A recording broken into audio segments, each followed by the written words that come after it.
regards to what is a very strange draft from what we've seen. It's a peculiar draft indeed, NYYRIKKI, as we are getting onto the Rift for game number 4. It was a tough one. Bifrost Dusty was a tough one. Yes. Neither team played bad, just their draft made it very uninteractive. The most entertaining face-off, shall we say. But this is something else. Yes. I'm excited to see how this goes. I'm waiting with bated breath. But there is one thing I like about this Pyke. People are hard to kill. It's hard to whittle away at their health bars. That last percentage can be the hardest to finish up. Pyke will just straight up execute them. Wait, so that's Pyke's theme music. Just comes in with the steel chair. Speaking of that, speaking of steel chair, did we get the LT Grey Brawl? That would have been very topical. By the way, there is actually that would take some serious foresight. Speaking of skins, we did talk about the blue synergy. Sadly not got that. Say, there is a very blue Vel'Koz skin if they wanted to go towards that and confuse everyone with every skill shot just being incredibly cerulean. And in fact, there it is. Frozen Watcher. Cool. Glad I got one of them. Skin. Got to talk about one of the skins. Because I like League skins. I'm a big fan. Same. I feel sorry for Yorick players. If you play Yorick, first of all, you kind of deserve Yorick Mori. You kind of deserve it for playing Yorick. Let's be real. But true. There's an element of empathy for you. I was GP. It was a long time before we got another skin. We technically had the FPX one, but So funny story. The duo key partner I played with for a very long time. Your booster, right? That's the one. Yes. That's how I got to Diamond. He played Yorick and Karthus, and I'm like, could you pick anything more obscure? I mean, when you talk about mains of champions, you do normally expect more of what Tatsui is playing, right? On that Riven. Now, this in itself is a lot to unpack because this was a champion that was almost permanently banned last split, but not for Singularity. That was for NYYRIKKI's old top player in Patoshka. Patoshka, obviously outgoing from this roster this time, but NYYRIKKI have played with the champion a lot. The coaches prepped for it. A lot of the players, in terms of the remaining ones, have played with that champion too. Now they have to see what it's like against it on the other side of the Rift. We totally missed Flipper just take away red buff and Raptors from Pop and then just walk straight through mid lane. Completely strutting his stuff Okay, that's a fair call out. That's a fair call out because, let's be honest, we might have been a bit lackadaisical from the other games, and today they've turned us onto a bit of a lower gear, but when you have that level 1 from the Braum, it allows you to do stuff like this. Now, level 3 hit from Piccione. So there was a flash on the Vel'Koz, but if there was an overstep, potentially a way to get that big stun combo down. But I mean, Porp actually loses out here because he tried to go for that gank, didn't quite get it off. Yeah. And now has to figure out what the action plan is. Banderas is way too pushed here for them to really pull this off unless Tatsumi goes in with a flash chi burst. That's the only option. Do you have an ignite? True. Way. W's up. Exhaust is up. Should not be an easy pick. Porp actually just going for the Raptors, is that respawn at this point? No, it wouldn't be not at that point. But yeah, the Raptors, Krugs as well. Okay, look, today has thrown us for a loop. Trying to get ourselves on a bit more of an even kill, but this actually I think is okay for Flipper because Flipper's quite happy to leave that. For sure. That's going to put that camp on reset, so the level 2 camp spawns up. He can now full clear bot side, go crab, reset, and then just get back on the map. This is actually kind of okay for Flipper. And that ties into weaves into a larger tapestry of what happens if NYYRIKKI get bot side vision control. If you get pink wards put down there, you got an Ashe who can fire out an arrow onto Piccione's Talia, who doesn't have a cleanse. They've got a heal. Haven't even gone anything towards, that anti-Ashe stun synergy. That, to me, seems like a pretty good combo. So I think that, Jamada said, nameplates off in terms of what we expect from the compositions. Liked a lot of what Singularity had. I think that both teams, it's not a clear draft win on either side for me. I think that both teams have significant weaknesses if they're the ones diving in. I think if you've got Nocturne going in very deep into a Talia field, it's got a little bit awkward. On the same side, if you're diving into Gwen, Vel'Koz, and Braum on the other side, that gets really difficult. So yeah, hopefully it doesn't stall out because these teams go, hang on, that's a bit scary to dive into the open more of that enemy team comp. But it's just worth putting it on the table. Actually, there's a lot of burden of execution to come out of this game with a win. Now, Flipper finally finds out that his Raptors were taken away as Tatsui not going to be able to connect the broken wings, unfortunately, onto Banderas, and Wave's going to crash into him, so he should be okay. Riven, champion who actually has, pretty solid wave clear, obviously slightly capped by her cooldown early, just because CDR is very important for Riven players. Very true. But you know, you do still have relatively good wave clear. You've obviously got this broken wings that you can use 3 times, all AoE, empowering the auto attacks. You've got the key burst as well, which is also You have a AoE. lot of like incidental damage where you're dealing damage and it's just like, oh, everything's an AoE. That's kind of fun. Of course, way back in the day, Riven was a huge Tiamat champion to help augment that too. The current build is a bit all over the place. I think there are multiple items you can go towards. We have seen Gore Drinker kind of items. This is a game with likely low-range champions diving into the Riven. I think Gore Drinker could have some value. Of course, we have seen lethality over the years. We've seen a lot of ability to flex around. So yet to see if we're going to see something like an Iron Spike whip item to go back towards a bit of the older wave clear augmented build. Well, for now, it's a relaxed start. We have spicy picks, we have interest here, but Oh my god, a Dragon's Dang! it is still 12-10. So Yes, no, it's which- still the and durability with patch. It's 12-10 still a slower pace of the game from what we're used to from the last couple of years. Yeah, and again, for people who are still kind of coming into their first couple of games on the patch and don't understand why, several reasons. Everyone's more tanky, also towers do more damage. What does that mean? If you are trying to kill people on the 3rd wave dive, which is what we've typically seen from pro play, you start getting control of that lane, you make sure that you slow push that wave into tower, and you slam them with a dive, like this. Or something like this on the tower, right? Where in top lane, you would normally expect a kill on 12-9, or at least someone of like a jungler to go into the enemy jungle and make something about that. That's really not something that's easy to do on this patch. So because of that, you go back to more of this jungle advantage, getting farm advantage, and waiting until it's about the dragon setup and the herald setup instead. That's where it really comes to a head. Yeah, exactly. And we've seen a lot of plays around these dragons. Teams typically have been okay to give up the first couple. That is something that hasn't changed. It does mean, but there is less gold coming into these later dragon fights because there's just less kills gone on. So Good point. Yeah. we are seeing kind of less explosive kind of 3rd and 4th dragons on the map. And then it's not just about that. It's okay, they're not killing each other.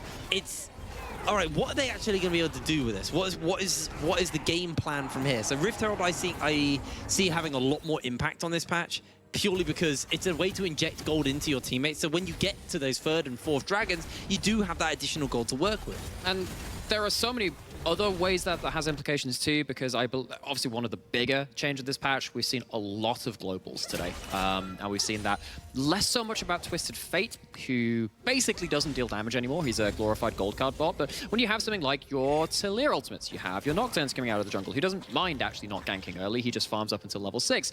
Senna, Ashe, so many champions that can just say, okay, we take down a side lane turret, okay, we can just play the map now. We can just go play along extended lanes, play in the cross-map state. And as we can see, less about side lane dives, can definitely get ourselves... Oh, there's the Ashe arrow! Oh, they're able to get it in. Everything lands down. They're going to flash away to safety. The life form disintegration ray. Resistances mean nothing to the true damage from a hero, but he comes in with a whirlwind pop, trying to find the Cyclone. Banderas has also made his way over. Now Tatooine is about, but not going to be able to get close enough in time. And durability patch, baby. So we talked a little bit about what happens if you get vision control with Ashe over bot side. Those arrows become a real threat, and especially when you do have immobile carries like the Talir, like that Twitch. You can see the angle, but with all of this said, ultimate is expended. NYYRIKKI get mid lane priority, get to head to this first. No Pike ultimate, no Braum ultimate, everything else. Look, see what they can do. Oh, no! no! Actually blocks it out, and Flipper takes first blood, but Singularity. Tatooine has popped the ulti and is looking for it, but now has to be careful because the Braum passive is on. Concussive blow starting to stack up as the wind slash is not going to close enough distance and take down the Rift Herald. Herald over to the side of NYYRIKKI. That was... My mind's telling me no, but it should have been very much body telling you no as well, because Piccione flies right into the enemy team, half HP, doesn't get anything done, because it's not like you have something like a stopwatch or someone else to peel for you or dive in at the same time, and it feels like Piccione just misread the situation, maybe a communication fault from Singularity, but NYYRIKKI walk away with a kill for that first blood much earlier than some of the games we've had today, and they walk away with the Herald. Can they lose something on top side though? The three obviously not having that ultimate, and don't have much reason to use that ignite just yet either. No, you kind of wanted that kill lane out, but they are looking for it. Jeppe going to connect the snare off. They've got the hook to hook him out. Jeppe going a little bit low, Banderas low, but Jeppe doesn't have the death from below, so Banderas will survive. that felt like the kind of players like, oh, shall we give it a try? And they thought maybe they could get something out of it. Oh, no! It's so sad. Oh, gosh. I was genuinely thinking another tower shot could come through at that point if maybe a slow from something would come through. Gosh, so close. Paul knows what he did. We've Take the cannon. like I said, now obviously you talked about some nostalgia from some of the players early in the day, talking about your taxes and your Dans and so many other players. For me, I've actually cast Port for a great number of years. Talked about it a couple of times at broadcast. He's had a bit of an emote game. That one is not what I've seen from him. Normally see some happier emotes. You can't get anything out of it. Yeah, but he's still sat here, not even level 6. Yeah, hit 6, man, then you can go for these ganks, because it's a great setup. But the life form disintegration ray into the ulti. The flash comes out, Flipper trying to get underneath the tower. The fear will go off, and a couple of tower shots as well. Nobody's dying today, but the health bars are low. We're actually seeing some damage being done though, Myra. I'm about to say, I'm happy that they're pulling the trigger. Is it working? No. But I am happy they're going for it, at least trying to find that advantage. I think when you do have these teams where, as we said, there's quite a lot of similarities in how you lose the game. It's like, if you dive in first, you're probably going to lose that extra bit of gold, particularly when you're playing, I'm not going to say it's like for like comps, right? Oh, hold on. But there are a lot of similarities. Extra level 6. Can do quite a lot of work. Does have 6. There's a wave in favor of Tatari as well. It's pushing into him. That's exactly what he wants right now. Banderas might have to walk up to accept that wave. Tatari holding it there. I think he saw them. He knows they're there. There's literally one outside the There's a trade rush. But either way, what the maths works out as, if you have 4 minutes, you can freeze. He sees the freeze. He just has to go for it anyway. Hook comes in. They're looking for Banderas. He's got himself the needleworks. Jeppe will not do it, and the wind slash from Port will find the kill. Again, like, so Tatui trims the wave and says, yeah, I got an extra 4 wave. How the heck did Spiky get there? I think through big mistakes. Big mistakes indeed. Down he goes. Azator gonna get the kill stolen away actually by Hero. Man, this is a game of just taking anything from everybody here. Yes. Should people be where they are kind of on the map right now? Wondering about that myself, but felt like topside. Banderas saw the wave and was like, yeah, I know you're here. I still kind of got to try and do something with this wave, otherwise it's going to be in a really bad position. Bot side, I don't know, just Spiky taking a walk, gets spotted out and dies. Yeah. Yes. Not really much more to describe than that. And good analysis. So, that's what you're getting paid for. I think what it boils down to is, you know, we talked about this when we were loading into the game. It's like, it feels like this game is about these players understanding how they win and lose the game, and they're trying to do all of these mental gymnastics in their head. And it feels like when they're thinking about this, the game is moving on at quite a fast pace, and they're just getting caught up in the decision-making of the game. And it feels like they're not quite in the right position that they want to be. Poor, just, yep, cool, there you go, letting him know his presence.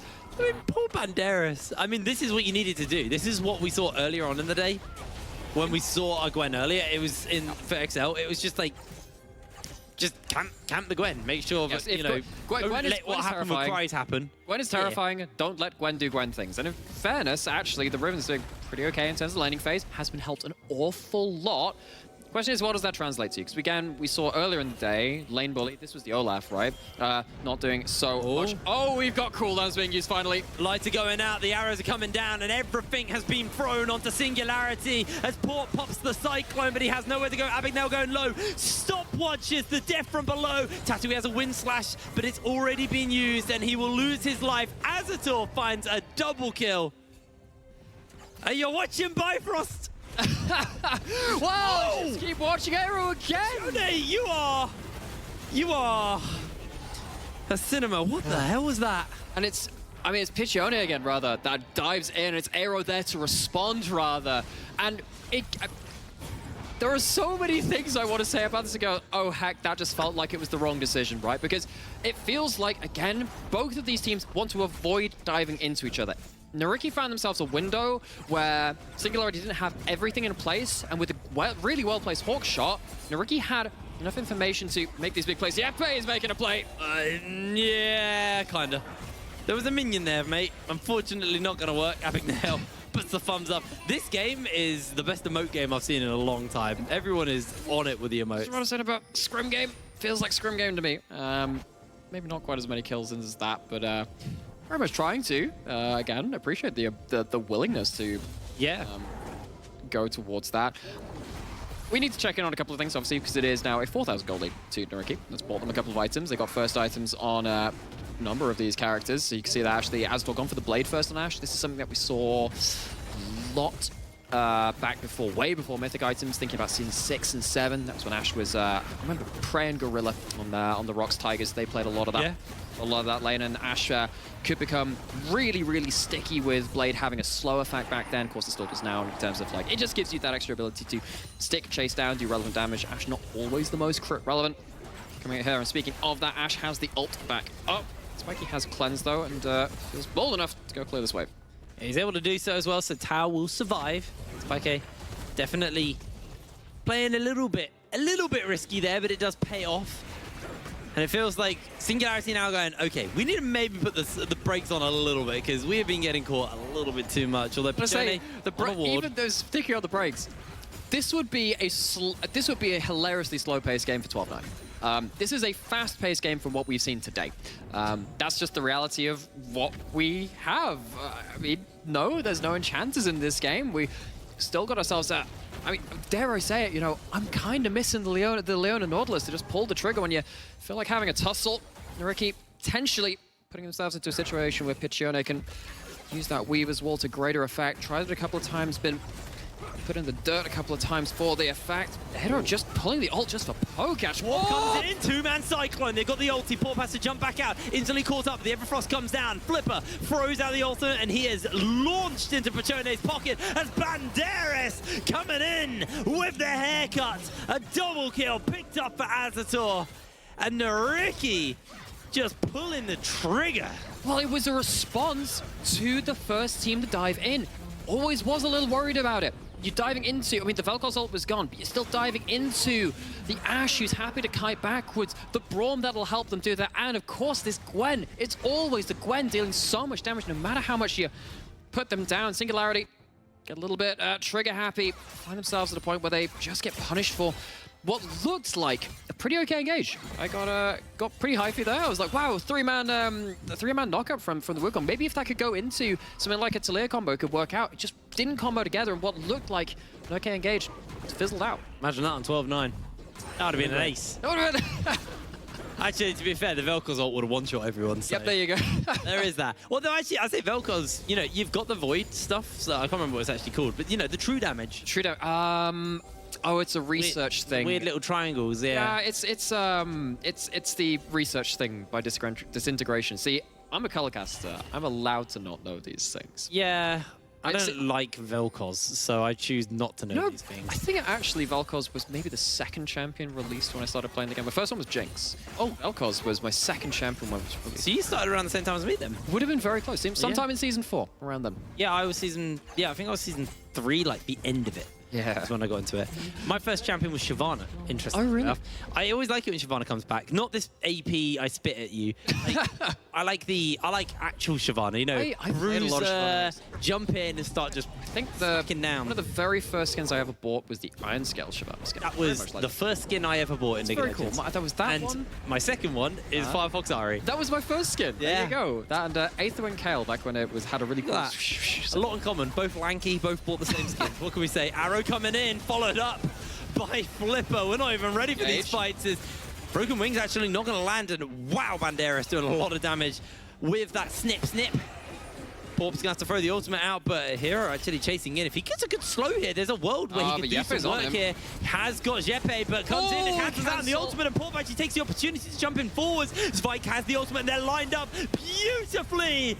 Death from below. Jeppe finds the kill. It's an overreach from NYYRIKKI this time. Saw Singularity punished for something maybe a little larger scale in the mid lane. Feels like, again, if you're not landing the knockout punch, the turnaround damage is really nasty on both sides of the rift. So some life left in this game from both of these teams. Singularity chasing their first win, and NYYRIKKI trying to capitalize on what was actually a pretty superb performance from them earlier in the week to get their first win versus Bifrost, of course. Incredible late game performance, and see if they are destined to see themselves in another late game performance in this one, as it seems like most of our games heading towards that today, of course, with the new patch. And we left ourselves now with waiting for those cooldowns to come back up. Paranoia back up on the table and seeing who's going to pull the trigger next. Oh, we are, you know, only 20 minutes in, but there's still a significant That was a trigger pull. lead. That was a trigger pulled, but obviously Ashar at level 11, not the longest of cooldowns, so NYYRIKKI quite happy to throw that one out. If it lands, it could be a pick. If it doesn't land, Sure. they just step back away from Non-committal. it. But yeah. again, it feels like in the games today, the big plays haven't actually been the main character or the main deciding thing. It's been the setup to them. It's been vision control to say, oh, we know a Twitch is coming into a lane. It's been vision control, as in this game, to say, we have a control ward in this bush. The Ash arrow is going to come out of Fog of War. Hell, even in this game, remember Ash had some buffs recently within this season. The Ash arrow speeds up hilariously fast over time. The longer distance it goes, the faster it gets. It gets to whip fast speeds.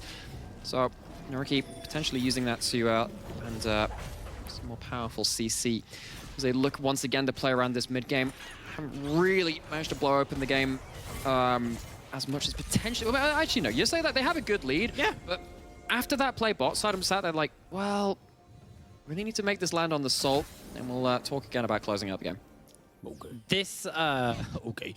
This Kraken Slayer for Spike is going to be very important. If Soul's picked up by NYYRIKKI, resistances on resistances, to be honest. It's going to be very, very hard to actually find any damage for Singularity. And, you know, your Riven's not ahead. Your Riven's equal into the Gwen. You don't want that. You want the Riven to be ahead. Pichone hasn't really been able to achieve too much here on this Talia champion who has typically been touted as one of the most broken mid laners in the current patch. Great foresight here from Hero, picking up, you know, an old counter. Porp being chunked out, and honestly, one more Q might be the end of days. That's the Ash arrow hits in, the cleanse comes down, they instantly jump away. Everybody's going to throw everything out, and Porp is going to go down already. Azator dominating, opening fire onto Tatooine. Another kill is going to get picked up by Hero. Not going to land the ultimate there. And it's just 2 quick kills to the side of NYYRIKKI. They can turn this into the dragon. Feels like a bit of a weight to the wallet on that one. NYYRIKKI actually do find their target, and honestly, the heavy lifting is all by Aero on that Vel'Koz, who is under very little threat. We saw what happened when Singularity last tried to dive onto him and just didn't work out. NYYRIKKI finally managing to get that Ash arrow on target, burns a cleanse, get to dive in, and that heavy lifting beforehand spelled doom for Singularity. Now it's a Soul point, it's that Mountain Soul, and though potentially NYYRIKKI missed a couple of shots that they wanted to take a little earlier into the game, still in a commanding lead, looking like they're going to close this one out. Definitely looking like this is their game to win. They've got themselves a 7,000 gold lead. And it is interesting, you know, how even so with that, they definitely have to pay a lot of respects just due to the extra resistances, the extra survivability, because, you know, you can't just rely on guaranteeing the one shot onto one of the squishier members here. You need to make sure you have to set up the vision, because if they survive and then turn the fight around, that gold lead suddenly evaporates. So this feels like a bit more like a smarter play than just looking for a blind fight. Let's try and turn your shine towards the dragon. They got the vision in the area. Absolutely no vision from Singularity on heading towards that. Now, if this was a 2-item switch and you had something like a Kraken Slayer yourself and a Hurricane, would be very risky, but NYYRIKKI, they get that vision control. It helped with the Ash, it's helping with their objective secure. Now, though Tatooine is going to take themselves an objective bounty on the side of the map, it is a drip against the deluge of NYYRIKKI advantage. Tatooine able to clear out the wave as well, but the problem is arrows are going down in the mid lane. Tower will be falling as well, and Jeppe on the flank with Porp. This might be their one opportunity. It's actually the Q goes down from a Hero, dodging out on another one. Jeppe has been spotted out though, and Porp needs to try and find the opportunity. Jeppe has to run away. That's going to be all she wrote, really, for the side of Singularity. They thought they had the flank, but they lost it, unfortunately. They can't find anything else. Meanwhile, Banderas just cutting through this tower like it's nothing as they're jumping in with the ultimate. Going to get the fear off. The Everfrost is flashed away, and he is running into the team.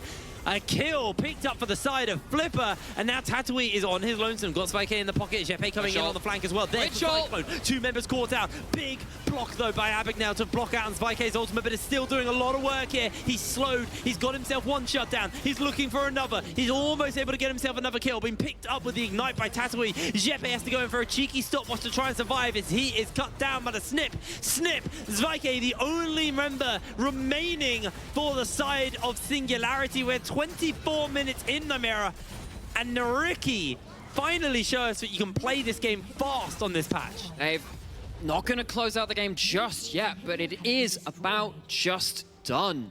pick up that soul, get themselves a huge Baron power play off of this. That fight in the base got a little close for comfort. It felt like, again, potentially with all of the cooldowns used onto Piccione a little earlier, maybe Spiky could get some work done. When the Twitch opens up with this ult, you start questioning, because Azor isn't actually behind the shield for a lot of this fight. Spike is still free hitting, and an AD carry free hitting on this patch is still doing decent damage, but a little bit different when Gwen gets one empowered Q onto you and you have to flash out. Yeah, yeah. That's Gwen. Yeah, that's Gwen. That's Gwen for you. Like, Gwen wow, cool. I'm doing damage. Gwen. Yeah. And with that amount of gold, you can again just see reason after reason for why this champion has been so hard to deal with. Not just on this patch, of course, on the last ones as well. Now, NYYRIKKI walking away with that fight, looking for another arrow. Yeah, they're able to hit it, but a good wall comes down into the block up for the moment. Paranoia being thrown down by Flipper, a hero. Actually quite happy to be on the other side. He throws down the life form disintegration ray. Piccione able to survive. The teleport's coming in. They're bringing in the backup. A Tatooine's going to be going oh so low.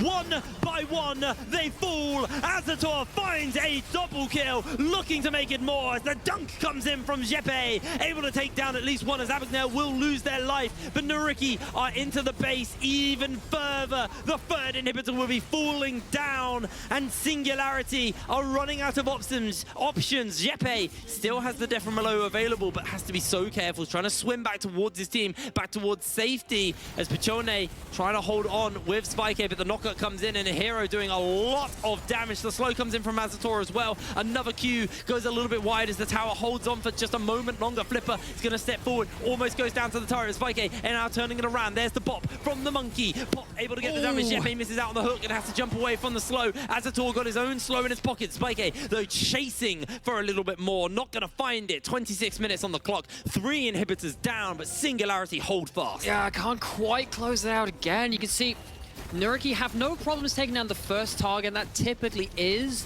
going to be this Wukong who's so anemic at this point. 0 and 5, not really much gold in pocket, and that's the easy part. The question is, can you shut down the Twitch afterwards? They've only managed to catch Spiky the one time. That was the time, actually, where remember he was behind enemy lines. That's the one death that this Twitch has ended up having. And suddenly, you do that the next time, you know, we're talking about, hey, what would happen at that Baron start if there was a Twitch with 2 items, with the Hurricane, with the Kraken? Well, now he's at 3. There's a Blade chucked in there too, very strong item on this patch. Potentially, there is a small, minuscule margin where if Twitch goes untouched, something interesting happens. Might be a problem, though, if they can't contest his Elder. That's where they have to find that window. If they lose the Elder, Spike's front line and the rest of the team just die way too quick. Okay, this is it. Last chance saloon. You get towards that Elder. You got 3 inhibitors down. Honestly, the minions might do the work for them.